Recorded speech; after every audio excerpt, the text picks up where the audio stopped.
Muy bien, ahora sí, en Mundo de Vista veníamos hablando mucho de las elecciones en Estados Unidos. Bueno, ahora conocemos los números y empezamos a ver un poco, analizar lo que pasó, pero también, por supuesto, pensar un poco en nuestro país. Así es. ¿Cómo te va, Diego? Bien, Fernanda, andamos súper bien. Vamos a estar hablando de las elecciones en los Estados Unidos. ¿Nos afecta, nos conviene, en qué nos puede beneficiar, en qué no? Es un poco lo que traemos sobre la mesa. Si bien es cierto, hoy ya se empezó a hablar del cambio de gobierno en los Estados Unidos aquí a nivel local, pero centrados más que nada en el beneficio particular de lograr levantar algunas sanciones. Exactamente, incluso el ex vicepresidente Hugo Velázquez directamente congratuló el momento, digamos. Sí. Así que celebrando lo que él decía en los cambios que podrían llegar. Así es, señora. Veremos. Vamos a ver y vamos a analizar por sobre todo desde la óptica del país en sí, de nuestro país, qué es lo que conviene o no, cómo tenemos que mirar un poco ese cambio de gobierno de los Estados Unidos y analizar un poquito también el panorama en sí que se vivió allá. Así mismo, después vos tendrás la oportunidad de hablar con los observadores internacionales que fueron por costilla nuestra. ¿Qué observaron, verdad? El paseo a Estados Unidos, qué lindo, ¿verdad? Sí, señor. Bueno, queremos establecer ya el saludo aquí, empezar la charla con nuestros invitados de esta tarde-noche. Nos acompaña Esteban Caballero, politólogo. ¿Cómo le va? Gracias por venir, Esteban. Al contrario, encantado de estar con ustedes. Muy amable. Y también Nayib Amado, analista político también. ¿Cómo te va, Nayib? Gracias por venir. ¿Cómo les va? Saludos a ustedes, a los compañeros trabajadores también. Muchas gracias. En una jornada medio complicada para moverse, ¿verdad? Por Asunción Complicado, sí, con la lluvia. Así que le agradecemos el doble, ¿verdad? Por el esfuerzo y viendo un poco esto. Hubo sorpresa, porque verdad que ser muy reñidas las elecciones. ¿Le parece que hubo sorpresa en el resultado, en cómo se dieron las cosas, o era más o menos dentro de lo previsto esto? Yo creo que la envergadura de la victoria no estaba tan prevista. Sí, era evidentemente que nos íbamos hacia una situación impredecible. La moneda corriente era decir que están empatados y que podía ser por estrecho margen. Siempre se habló de que el voto, la intención de voto de Trump podría ser subvaluada en las encuestas. Pareciera ser que eso resultó así, pero no se esperaba un margen tan amplio y tan súbito, tan pronto, ¿verdad? O sea, ya ayer yo pensé que los resultados más definitivos, digamos, estarían el viernes, como fue en otras ocasiones, pero en esta vez ya hoy se declaró que llegó a la cantidad de electores que se necesita para ser declarado presidente de los Estados Unidos. Y llama la atención cómo se da esto, que parece como un duelo entre el globalismo y el antiglobalismo, un poco el escenario que acá al menos se vive, ¿verdad? Como que algunos celebran acá diciendo que Estados Unidos se salvó del globalismo, del comunismo, incluso dicen con respecto a Kamala Harris. ¿Crees que es tu camarada, Nayib? Camarada Harris. No, bueno, primeramente, cerca de 80 millones de estadounidenses muy rápidamente acudieron a las urnas, ¿no? Eso fue un dato muy raro, muy llamativo, que se dio. Entonces, ahí ya algunos analistas políticos decían, hay electores con un voto seguro. Y al analizar un poco el proceso electoral y político norteamericano, daba como para entender que esos electores seguros eran probablemente electores trumpistas, ¿verdad? Favorables a Donald Trump, ¿verdad? Porque por todo el discurso de Trump, ¿verdad? El revanchismo, de aquel discurso de fraude de la elección que había perdido contra Biden, y por las dudas que generaba también Kamala, ¿verdad? En general por la manera en que irrumpe como candidata. Entonces, igualmente la tendencia de todo lo que se veía como más o menos serio era de que lo más probable era que gane Trump.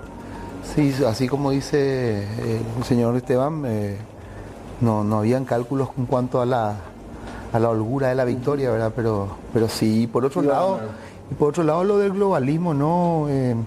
Trump viene de discursos proteccionistas, digamos, en su primer mandato.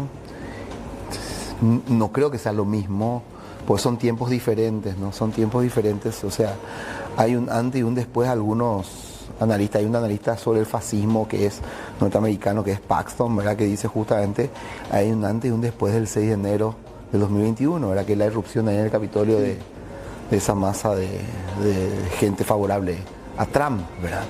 Y él marca eso como la irrupción, ¿no?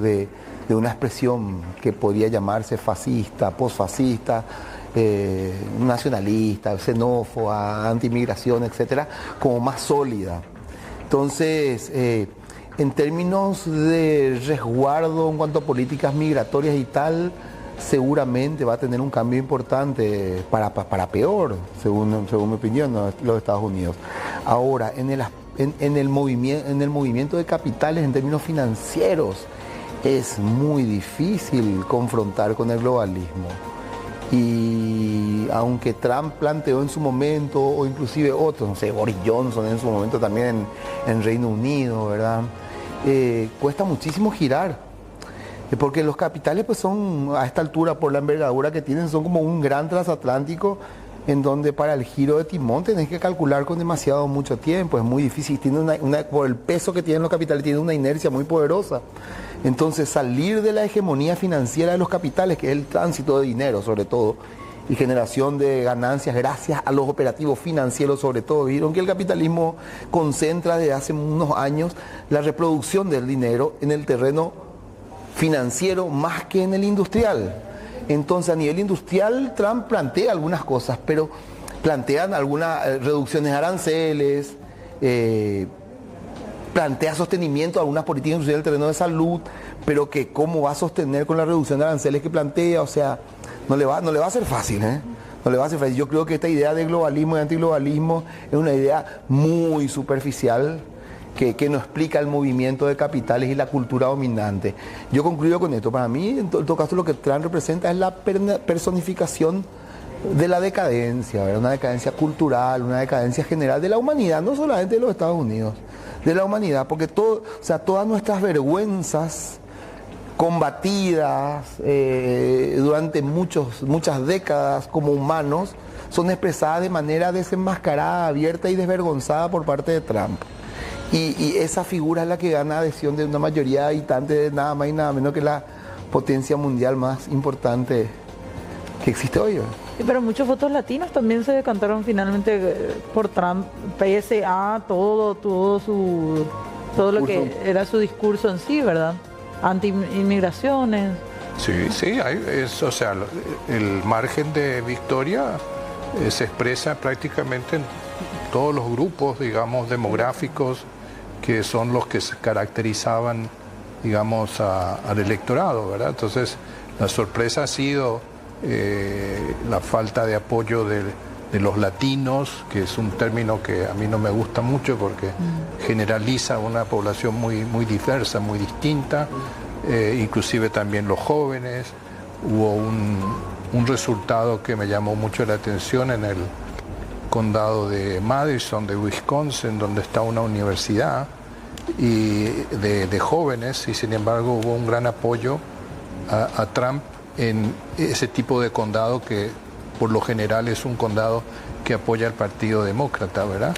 Entonces ahí tenés una serie de novedades con respecto al tipo de apoyos que tuvo, ¿verdad?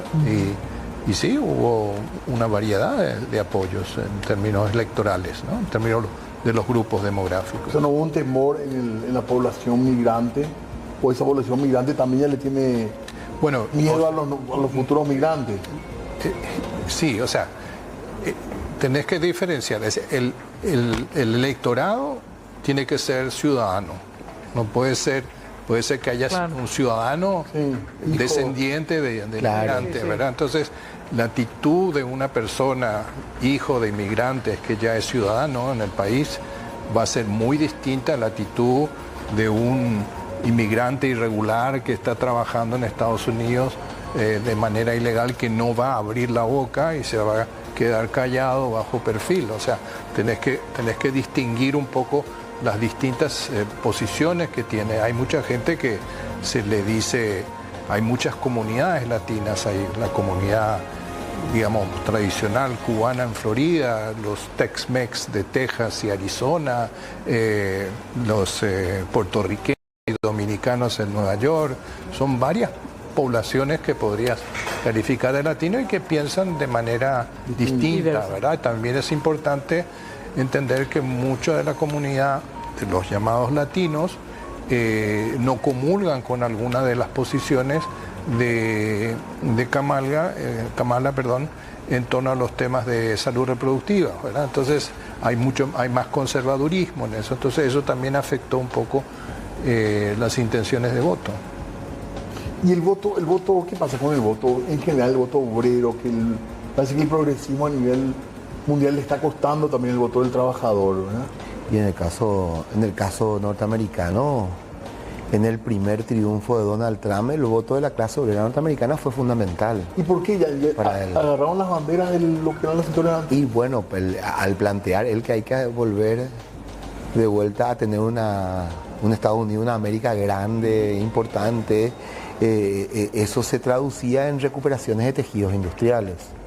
Entonces, uno de los problemas que tiene el fluido de capitales en general y bueno, y la particularidad de una potencia con una buena cantidad de inversores norteamericanos, como es Estados Unidos, o sea, no los norteamericanos, tiene que ver con que ellos prefieren obviamente invertir y generar producción en otros países porque tiene ventajas productivas en términos de costos. Y entonces, o sea, la clase obrera norteamericana, obviamente, por el desarrollo que ha tenido, tiene un costo más sólido, ¿no? O sea, tiene algunos derechos más firmes. Entonces, no es lo mismo producir un calzado en Estados Unidos que hacerlo en zonas, digamos, de mucho menor nivel de cuidado en cuanto a derechos laborales, que puede ser Paraguay, por ejemplo, o algunas zonas como Filipinas, Tailandia, donde se suelen producir mucho de lo que tiene el Made in USA, ¿verdad? Entonces, al Trump decir que pretende recuperar esto, obviamente hay una clase obrera que tiene intenciones, o sea, que tiene expectativas con relación a eso. Igual le va a ser muy difícil, o sea, insisto, ahora Trump está planteando, está haciendo nueva política respecto a una línea que ya había mantenido en su primera campaña, en su primera elección como presidente, ¿verdad? Pero le va a ser muy difícil cumplir porque, insisto, el tema de los capitales tiene que ver con los grados de productividad y de ventajas comparativas, ¿verdad? No es tan sencillo modificar, ¿verdad? Hay gente que cree que el proteccionismo va a estar presente otra vez por la lógica político-ideológica que tienen los gobiernos hoy de muchos países, ¿verdad? Y es probable que haya un proteccionismo en otros términos, ¿verdad? Eso es lo que mi opinión es lo que nos va a cambiar es, en términos de realización de capital, un liberalismo brutal en el sentido de conculcación de derechos, ¿verdad? Porque si bien Trump reivindica la Constitución de tejido, también dijo algo con relación a los sindicatos, ¿verdad? O sea, no tiró buena onda él con relación a la organización de trabajadores. Entonces, más allá de Trump o de Kamala Harris, estos tiempos para la clase trabajadora a escala mundial no son tiempos fáciles, ¿verdad? Porque la lógica es de precarización y para instalar fuertemente la lógica de precarización laboral, ya ellos o sea, los capitales a nivel mundial y en Estados Unidos también, ya han transitado por un proceso cultural, simbólico, ideológico, que ha instalado esta idea de que cada uno tiene que salvarse como puede, cada uno tiene que jugar para sí mismo, no se tiene que ocupar de otra cosa. Entonces, los relatos de sociedad y la construcción de una sociedad colaborativa, ¿vieron? Organizada, solidaria, está súper debilitado. Entonces, sobre esa situación cultural ya a la cual ya han llegado, construyen. Las políticas de ajuste que están dando en Paraguay son el resultado de un tránsito. O sea, hay un triunfo cultural de las patronales para que el trabajador piense que ya no tiene nada que hacer, no tiene nada que pedir, simplemente si le pagan trabaja y punto. Y tiene que ver cómo conseguir más plata. En Estados Unidos, como en otros países, es normal que alguien tenga 2 o 3 empleos. Eso es normal ya hoy por hoy. Entonces, digo, la clase obrera, yo no tengo los datos ahora, a lo mejor Esteban tiene yo creo que le habrá votado mayoritariamente a Trump de vuelta, ¿verdad? Porque tiene un discurso. Yo me acuerdo que había venido, cuando esto terminó, un dirigente sindical en aquellos tiempos, cuando ganó recién Trump, había venido por acá de gira, que era de la vieja Mauricio SL, ¿verdad? Que es una estructura de centrales sindicales, y él nos había contado eso, ¿verdad? Que la clase obrera norteamericana, pero en masa se fue a apoyar a Trump para que ya su primera elección, creo que no habrá sido muy diferente en esta vuelta. Sí. No fue tan diferente, o sea, el hecho de ganar lo que llaman los estados de la muralla azul, que son Michigan, Wisconsin, Pensilvania, donde solía estar la franja industrial de los Estados Unidos y la clase más sindicalizada, que era una base de apoyo tradicionalmente demócrata. Ahí en esta ocasión se perdió. Entonces, Biden en 2020 la había recuperado, pero en esta vuelta Trump la vuelve a tener, ¿verdad? Entonces, porque la había conquistado en el 2016, ¿verdad? Entonces, esos apoyos de esos estados son apoyos claves para ir ganando, digamos, la presidencia, ¿verdad? Y antes de meter en una cuestión internacional con respecto a las guerras y demás, ¿ustedes creen que la situación que se da, porque a mucha gente le preocupa eso ahora, qué va a pasar con las designaciones, por ejemplo, que hizo el gobierno norteamericano? ¿Podrían cambiar ese panorama? Hay muchas expectativas acá en el oficialismo local de que eso pase. Ya anunciaron incluso lobbies para lograr esto. Dicen que están buscando por todas las vías, desde Hungría, por donde sea, llegar hasta Trump. Pero va a ser como un objetivo. ¿Ustedes creen que puede cambiar esa situación? Sí, eso preguntaron varias veces ya en el análisis, ¿verdad? Imposible descartar que es una posibilidad, ¿verdad?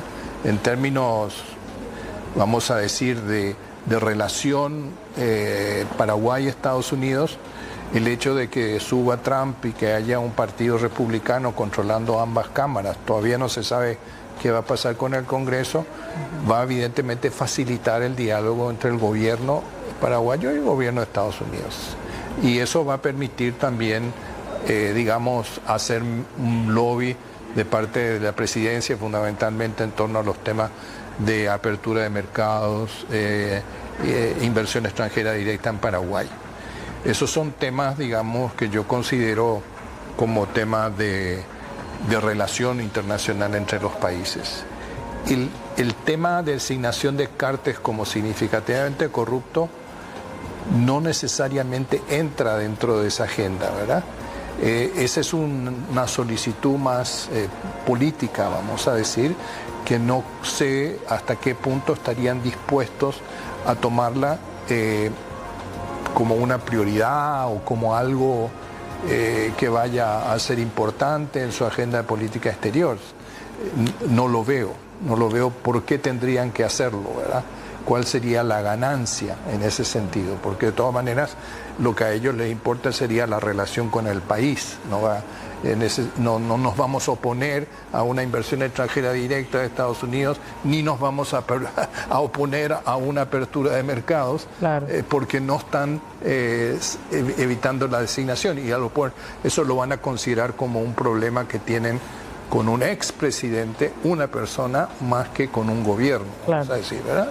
Queremos hacer una pausa, pero a la vuelta si puede también contestar, Nayib, esta misma pregunta, ¿también te parece, Diego? Claro que sí, muchas expectativas con respecto a ese tema, porque nos toca de cerca, así como el otro tema que queremos hablar todavía, el tema de las guerras. Sí, señor, pausa, ya volvemos.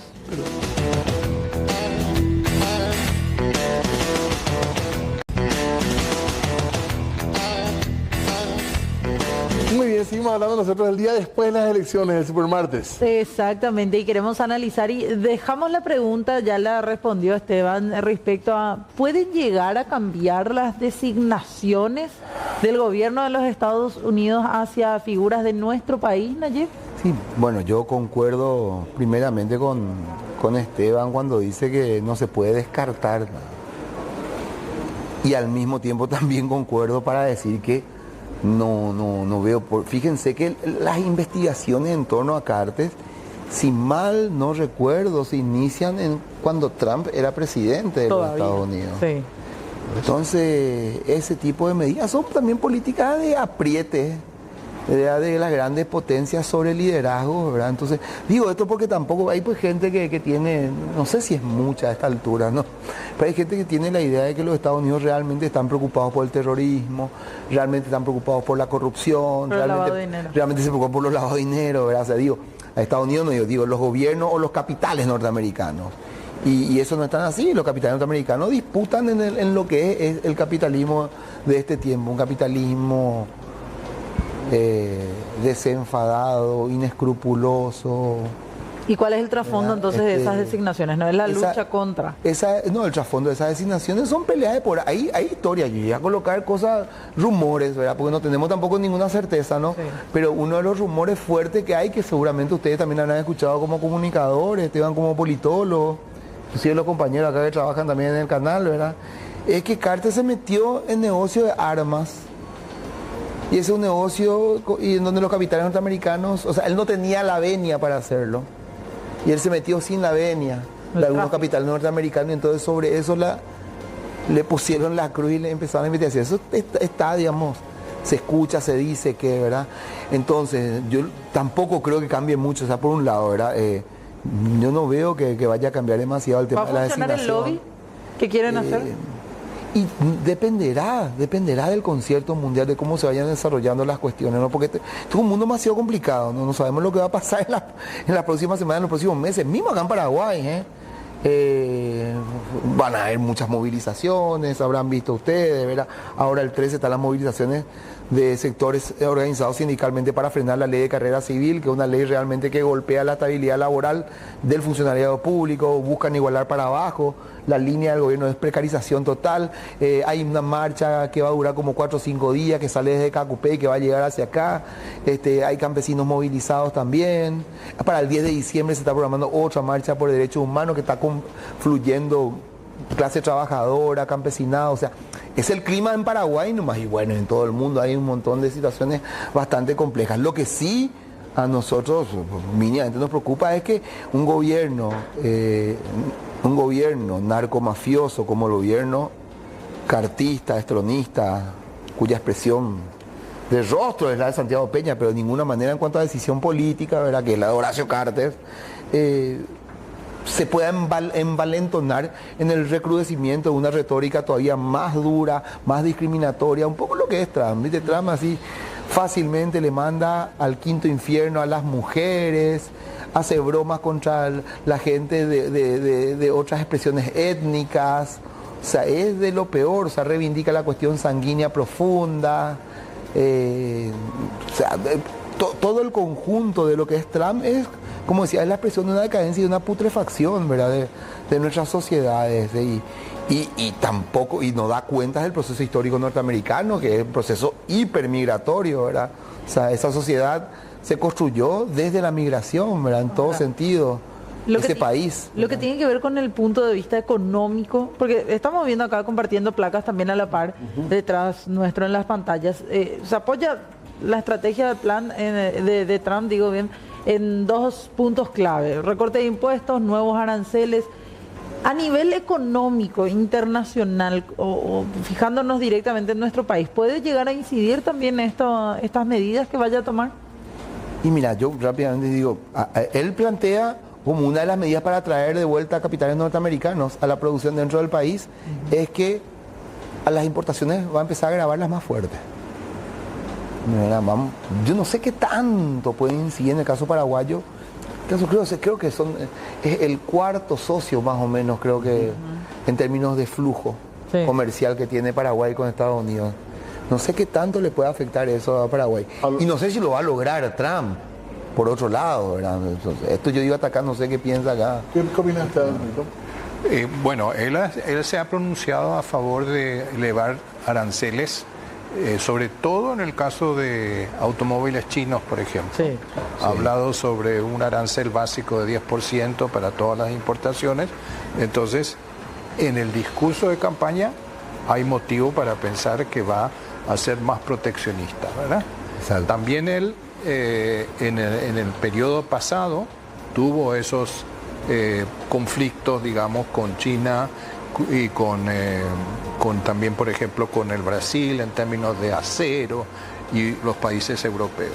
Entonces, al mismo tiempo esto hay que verlo desde el punto de vista de que él recoge el discurso proteccionista como un mecanismo también de negociación. Entonces, lo que han dicho algunos analistas es que él va a ponerle presión, digamos, a los países con los cuales tiene un comercio fluido, no creo que el caso paraguayo entre eso, y va sobre todo con aquellos en donde hay una balanza de pagos desfavorable para Estados Unidos. Entonces va a decir, o yo te pongo más tarifas, o sea, más aranceles, a menos que vos importes más productos de nuestro país, ¿verdad? Ese era un poco el discurso que tenía con respecto a China, que China vendía mucho en Estados Unidos, pero había un balance de pagos deficitario para Estados Unidos y más o menos negociaron, entonces los chinos aceptaron por ejemplo, comprarle más sus productos agrícolas, soja, cereales, etcétera, ¿verdad? Va a suceder algo también en ese plano con el vecino del sur, México, ¿verdad? Porque lo que ha venido pasando también es que hay capitales chinos que se han instalado en México para aprovechar el mercado libre norteamericano, Canadá, Estados Unidos, y eso va a crearle cierta tensión a Trump, porque después de todo Trump fue el que inició la tensión con China y que siguió con Biden, porque esa política, digamos, de mayor competencia y mayor dureza con China la inició Trump y la continuó Biden, ¿verdad? Entonces yo creo que eso no va a cambiar, porque no hay nadie en Washington que diga vamos a ser favorables a China, sino hay un discurso generalizado y bipartidista prácticamente con respecto a la necesidad de competir y de manera dura con China, ¿verdad? Así que eso podemos esperar. Bajar los impuestos es el tema que se va a plantear en el año que viene. Por eso también es importante ver qué pasa con la Cámara de Diputados o House of Representatives, el Congreso, como le dicen, porque ellos son los que deciden sobre todo la ley de presupuesto, ¿verdad? Entonces ahí vamos a ver si se puede mantener los impuestos bajos corporativos, que fue uno de los temas del primer gobierno de Trump. Seguramente se va a seguir, porque van a tener los votos para hacerlo. Entonces esa ventaja para las corporaciones del bajo impuesto corporativo, inclusive él lo ha dicho, de bajar a 15 en vez de 25 o 21 como está ahora, ¿verdad? Entonces eso implica un 15 o inclusive el 21 ya implica un aumento del déficit fiscal. Usted no se debe olvidar que Estados Unidos tiene un enorme déficit fiscal. Nosotros aquí somos, con la ley de responsabilidad fiscal, un ejemplo para Estados Unidos, pero ellos, claro, tienen esa facilidad de cada año de elevar la cantidad de dinero que pueden pedir prestado. Claro. Y con eso van pateando la latita para adelante, pero eventualmente ese déficit trillonario, digamos, de muchos trillones de dólares, puede hacer un quiebre. Entonces, él no tiene tanto, digamos, margen de maniobra en términos de quitarle presión tributaria, porque necesita ese ingreso, ¿no? Claro. O sea, no podrá cumplir del todo la promesa electoral.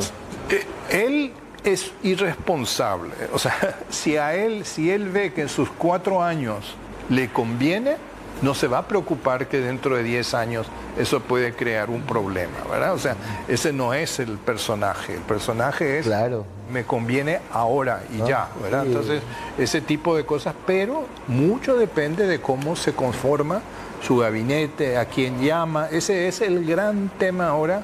Si trae una cantidad de mafiosos, digamos, por leerlo de un modo muy vulgar, o empieza a recoger gente recomendada por las élites, el Partido Republicano, que pueden tener sus ideas, pero son gente, digamos, argumentativa, que traduce su voluntad a políticas públicas más o menos racionales, ¿no? Va a abrir líneas, en términos de negocio. El guión que está planteando subir 1% a todo el concierto de la OTAN en términos de gasto militar, y eso significa negocio para los Estados Unidos. El aumento de un por ciento más. De menos guerra.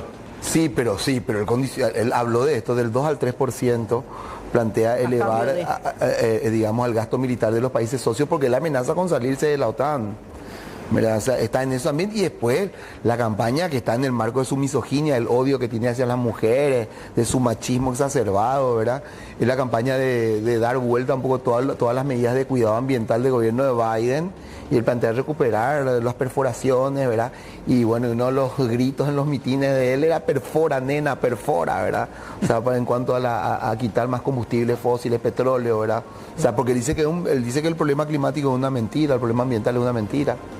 Entonces, bueno, tenemos una pausa de vuelta, ¿eh? Sí, señor. Enseguida volvemos para la última parte, ya el cierre un poco de este análisis que estamos. Nosotros, parte final de puntos de vista. Sí, señor. Vamos cerrando ya también las ideas de cada uno en torno a lo que tiene que ver con Donald Trump. ¿Qué cierre o a qué conclusión llegan después de esta jornada? ¿Y qué es lo que se viene más o menos a grandes rasgos? Bueno, yo estoy, digamos, preocupado por algo que dijo acá el amigo en términos de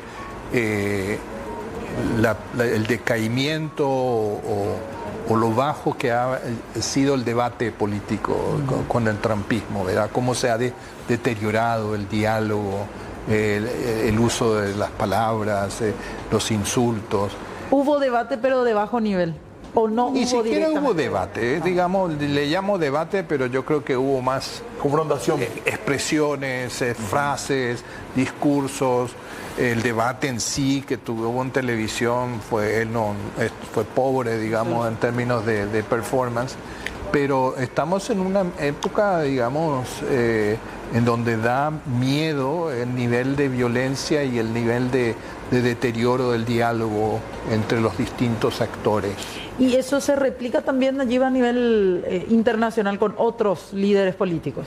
Sí, claro, Europa es un continente que está atravesado por ideas de extrema derecha, en donde justamente el extranjero está visto como el problema en cuanto a las crisis económicas. Bueno, la crisis económica es mundial, ¿no?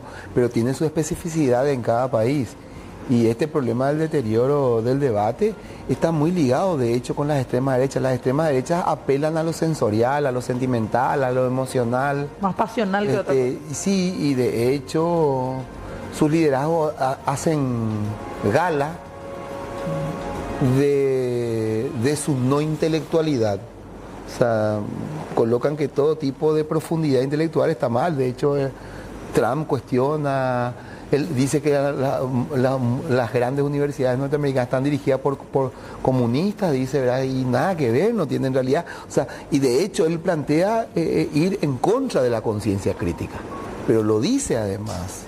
O sea, nosotros estamos viviendo tiempos, son diferentes, no estamos en el siglo XXI, pero son tiempos oscurantistas. Hace poco me hizo recordar de algo, estábamos nosotros en proceso de lectura, es un trabajo, voy a irme muy atrás, es un trabajo de 1844, son los manuscritos filosóficos y económicos de Carlos Marx, y en esos manuscritos Marx coloca un ejemplo en cuanto al desarrollo del capitalismo, y uno de los ejemplos es cuanto más se espiritualiza la mercancía, más se embrutece el trabajador, dice, más se desespiritualiza y se embrutece el trabajador. Y digo nomás la apelación a lo espiritual, a todas las campañas comerciales, tu mundo, muy sentimental. Hay marcas enormes que hacen eso, no que iba a citar alguna, pero no voy a citarla, no, pero que hacen ese tipo de campañas jugando a los sentimientos, a los corazones, hablando a la niñez, a la adolescencia, que son como un público más cautivo, ¿verdad? Entonces todo esto está pasado. Yo decía, híjole, mira, en 1844, antes en la primera mitad del siglo XIX, un personaje estaba colocando este problema, ¿no? Y hoy vos ves en la política, en donde no, o sea, los debates programáticos, en Paraguay también pasa eso, ¿verdad? Por eso que nosotros decimos, acá lo que se impone es trabajar en un mediano largo plazo, porque, por ejemplo, la planadora cartista va a seguir aprobando leyes que van a decir que es para el bienestar del país, pero que en la práctica va a perjudicar a la mayoría trabajadora.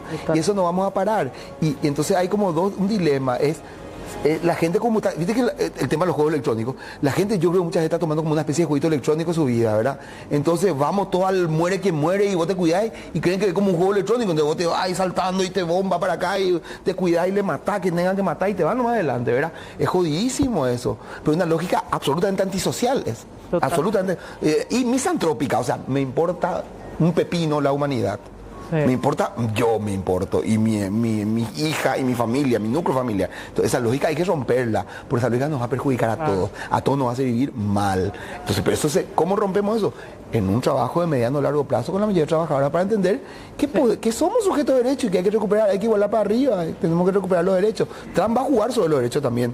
En Estados Unidos se está jugando a escala mundial, vieron temas. Los jubilados, por ejemplo, el problema de los jubilados es un problema en el mundo entero. En el mundo entero. Gracias a ambos por estar con nosotros, por compartir sus ideas y está siempre abierta la charla para otro momento, así que les agradecemos mucho y charlaremos pronto seguramente. Claro que sí. Muchísimas gracias a ambos. Gracias a ustedes también. Tenemos que hacer nuestra última pausa y ya nos vamos de